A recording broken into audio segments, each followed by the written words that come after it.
El Espíritu de Dios hace presencia en todos los lugares donde Él tiene la hegemonía.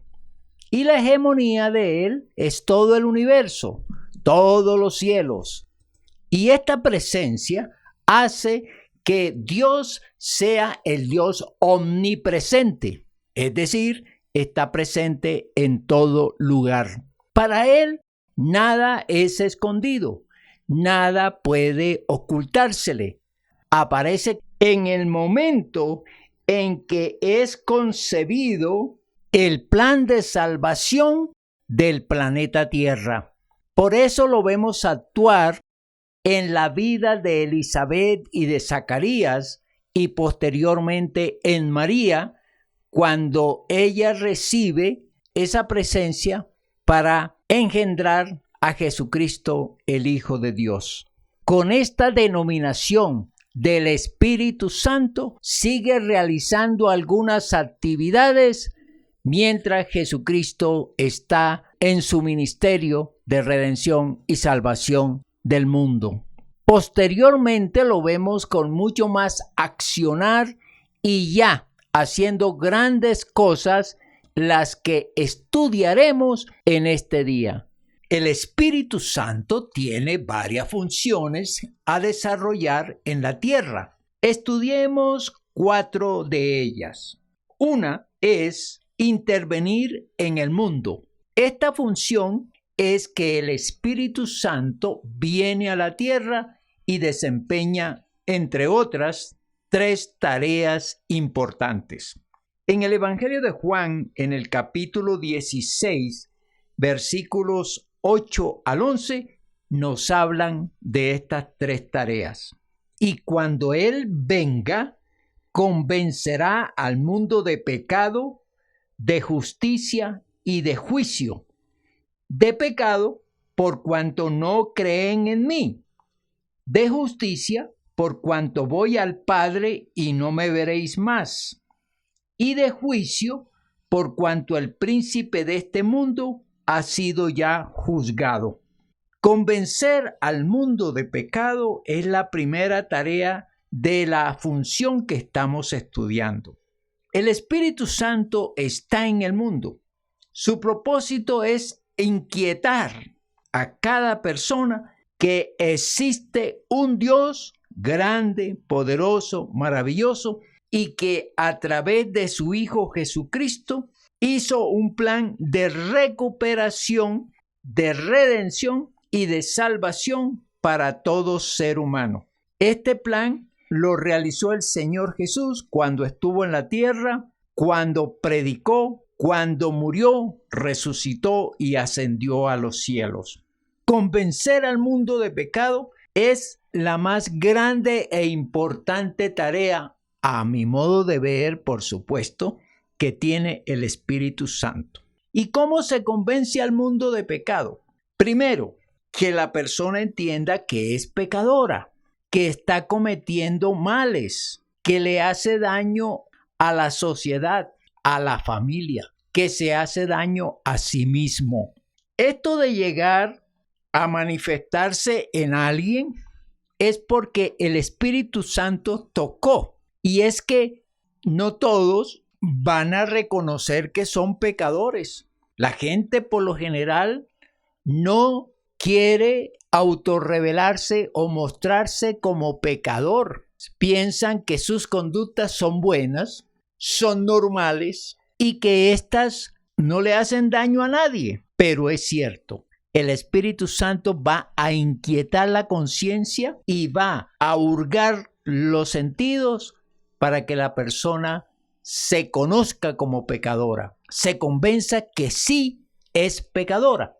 Unos recursos que va a usar el Espíritu Santo para convencer al mundo de pecado son 3, o son varios, pero quiero citar 3. Primero, a través de escuchar un sermón, una predicación.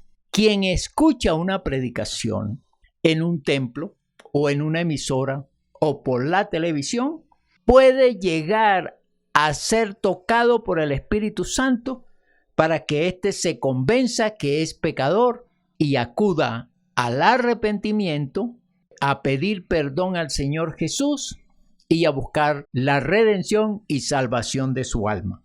Escuchar la palabra de Dios a través de estos medios inducen al oyente a tomar conciencia de su condición espiritual.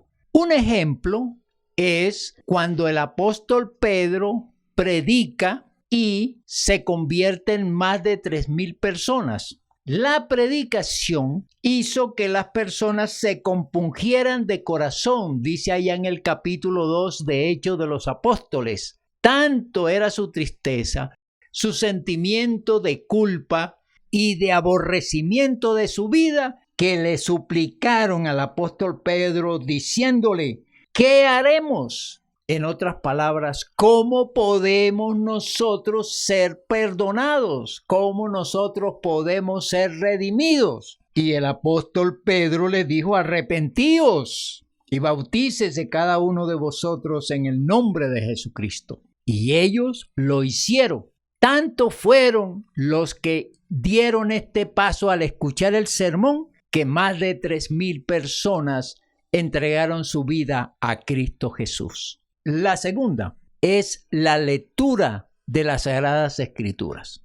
La Biblia tiene la propiedad de hablarle al lector, porque enseña, redarguye, corrige e instruye a la persona que está leyendo. Un ejemplo de esto es de aquel etíope que va en su carruaje hacia su tierra y va leyendo al profeta Isaías. Se inquieta tanto por el mensaje, por lo que está estudiando, que siente el deseo que alguien le enseñe sobre eso que está leyendo. Y el Espíritu de Dios entonces envía a Felipe para que le explique de quién se trata aquel que como cordero fue llevado al matadero y no abrió su boca. Y entonces el etíope confiesa que cree en el Señor Jesucristo, que lo necesita, que desea el perdón de sus pecados, y Felipe acepta esa declaración y le bautiza, y éste sigue su camino gozoso. Esa es la tarea que realiza la palabra de Dios con la intervención del Espíritu Santo. El Espíritu Santo está apoyando al lector, animando al lector, inquietando al lector. Esa es una de las intenciones que tiene el Espíritu Santo cuando alguien se interesa por estudiar las Sagradas Escrituras. Y a través de esa lectura, la persona puede caer en la cuenta que en verdad es pecadora, por supuesto.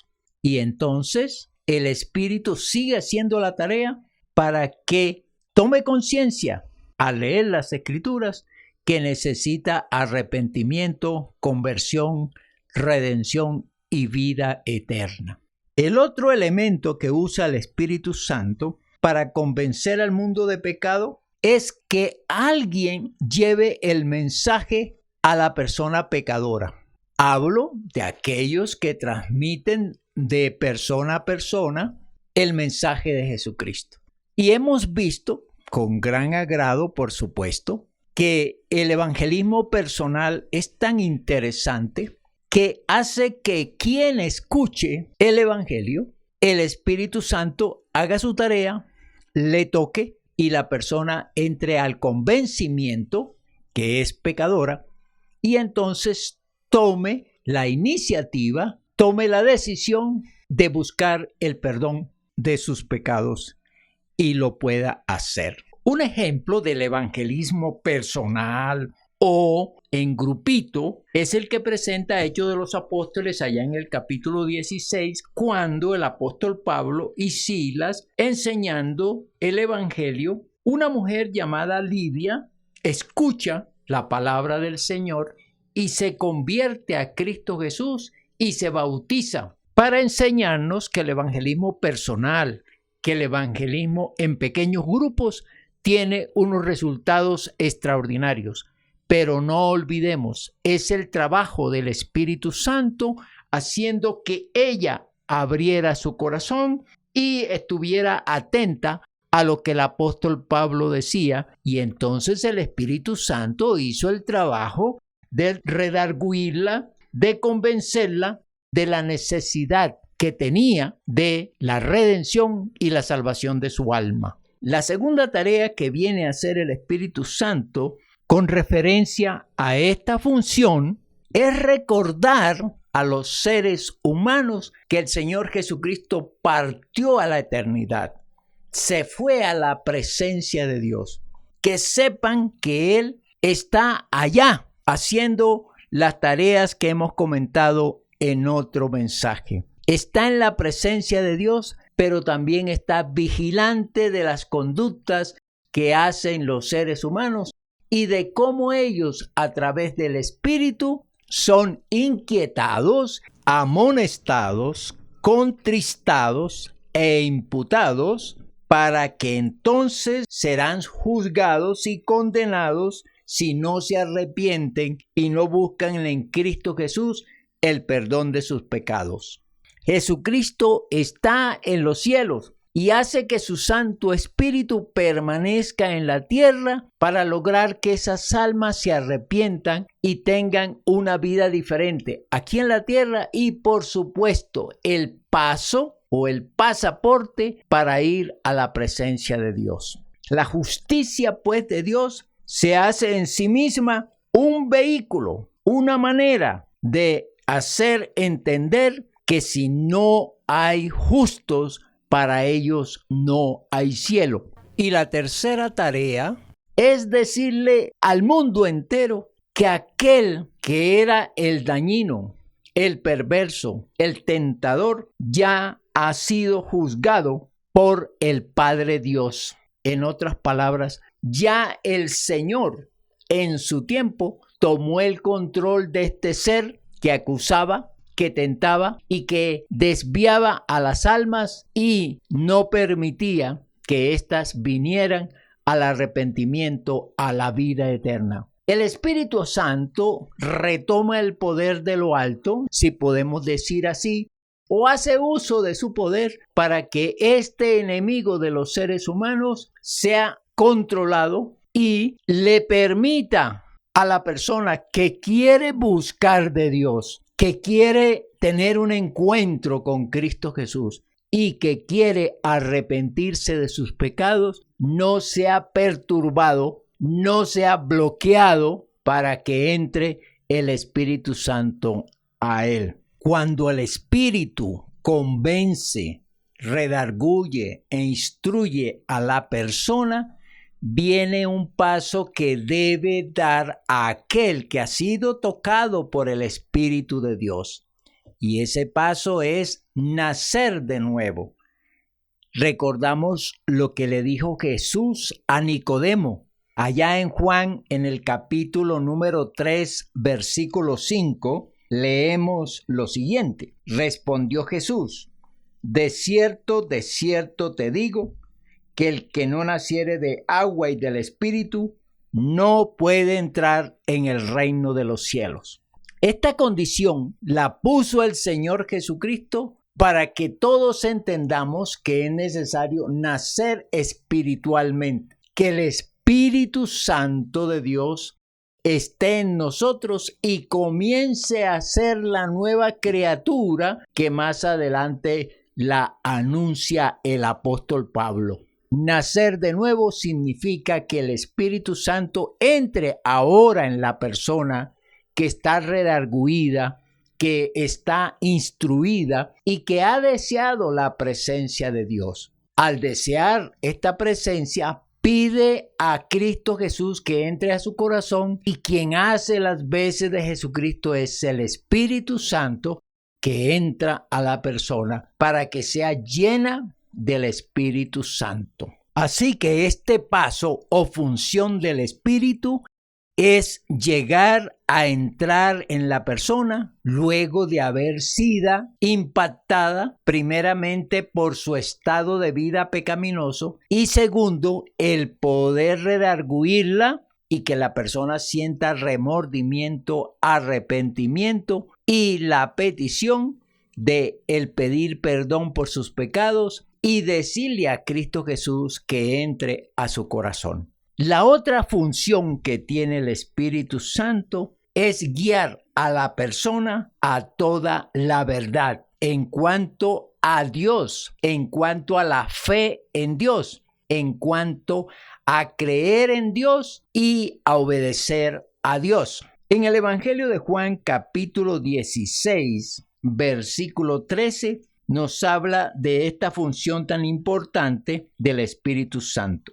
Pero cuando venga el Espíritu de verdad, Él os guiará a toda la verdad, porque no hablará por su propia cuenta, sino que hablará todo lo que oyere y os hará saber todas las cosas que habrán de venir. El Espíritu Santo dentro de la persona será aquel que va a interpretar y que va a facilitar la comprensión de la palabra de Dios, de lo que dice, de lo que propone y de sus profecías que vendrán posteriormente. Por eso, mis queridos amigos y hermanos, esa función del Espíritu Santo es necesaria ser entendida porque, primeramente, si la persona sabe que el Espíritu Santo le redarguye, le corrige, le instruye en la palabra de Dios y la persona accede a la invitación que le hace Jesús para venir a Él y recibir el perdón de los pecados y la vida eterna, y lo hace, entonces el Espíritu Santo entra a la persona y se vuelve el que facilita la comprensión de las Sagradas Escrituras. Y no solamente facilitan, sino que le hace entender a la persona la palabra de una manera fácil y lo impulsa también a aplicarla, porque no basta saber la palabra de Dios, sino que tiene que ser aprendida y luego puesta en práctica para que así sea efectiva la palabra de Dios en la persona. Otra función del Espíritu Santo es dar testimonio de Jesús. En el Evangelio de Juan, capítulo 15, versículo 26, se lee: pero cuando venga el Consolador, a quien yo os enviaré del Padre, el Espíritu de verdad, el cual procede del Padre, Él dará testimonio acerca de mí. El Espíritu Santo, pues, cuando entra a la persona, generará una inquietud grande por conocer acerca de Cristo Jesús, su obra, su ministerio, su amor, su misericordia, sus mensajes, sus propuestas de vida eterna y de estar en los cielos con Él cuando partamos de esta tierra. El Espíritu Santo, pues, va a mostrarnos exactamente acerca de Jesucristo y su gran plan de redención para la humanidad. Al darnos cuenta de eso, procedemos de inmediato de aprender más y más de Jesús, de conocer su obra, de conocer su plan. Dará ese anhelo grande de poder entender su palabra y de aplicarla posteriormente. Otra función del Espíritu Santo es revelar que somos hijos de Dios. Y esa revelación nos lleva a sentir su presencia y a querer hacer su voluntad.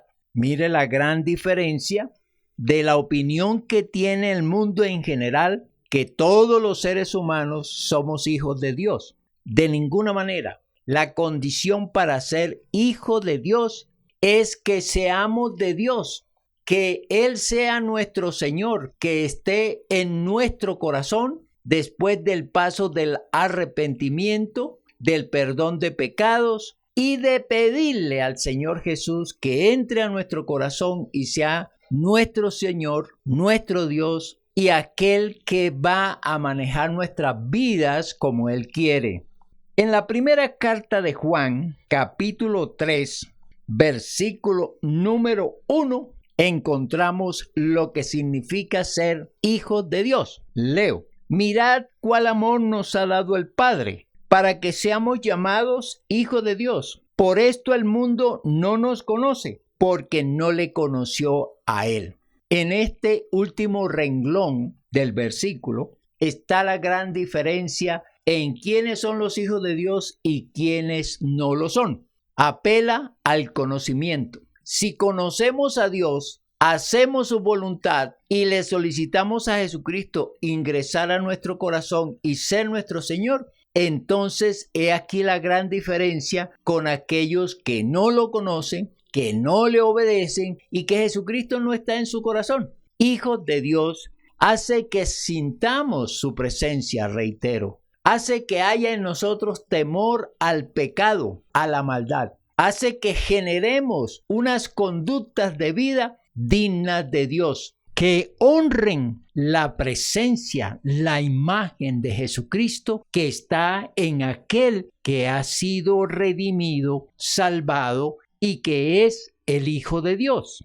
La conclusión de este mensaje la podemos resumir de la siguiente manera. El Espíritu Santo en la tierra tiene muchas funciones, pero las que quiero destacar, estas 4. Y nos permite, 1, que Él convenza al mundo de pecado, de justicia y de juicio. El Espíritu Santo hace una gran tarea de hacer consciente a la persona de su estado pecaminoso, de su indiferencia para con Dios, de su idolatría y de su falta de relación con el Altísimo, para enseñarle que si es pecador, entonces debe arrepentirse y convertirse a Él.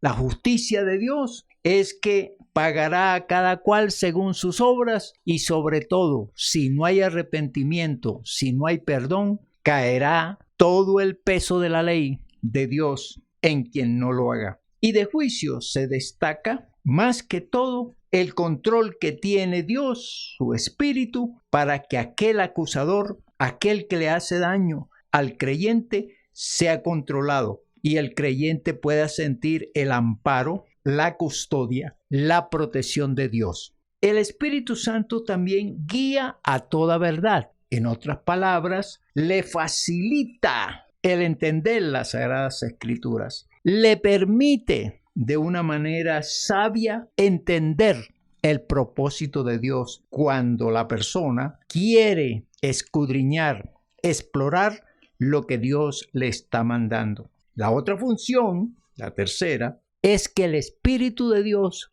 da testimonio de quién es Jesús, su vida, su obra y sobre todo el plan de redención y de salvación. Y finalmente, en esta cuarta función, es que el Espíritu Santo revela quién es el Hijo de Dios, quiénes somos los convertidos como hijos de Dios, cómo llegamos a ser hijos de Dios, los privilegios que tenemos como hijos de Dios y la esperanza que todos aquellos que no lo son entiendan cómo ser hechos hijos de Dios para que lo sean también. Aplicación. Este es un tema muy interesante acerca del Espíritu Santo, que es fácil entenderlo si nosotros somos juiciosos en el estudio de las Sagradas Escrituras. Todos tenemos esa oportunidad de entender la palabra, que en este mensaje ha sido muy sencilla y muy práctica para que todos aquellos puedan conocer lo que hace el Espíritu de Dios en la tierra. Hoy es el día para entender la palabra del Señor y hacer que el Espíritu Santo forme parte de la vida personal de cada uno. Que la bendición del Padre, del Hijo y del Espíritu Santo caiga sobre cada uno de nosotros. Amén. Amén.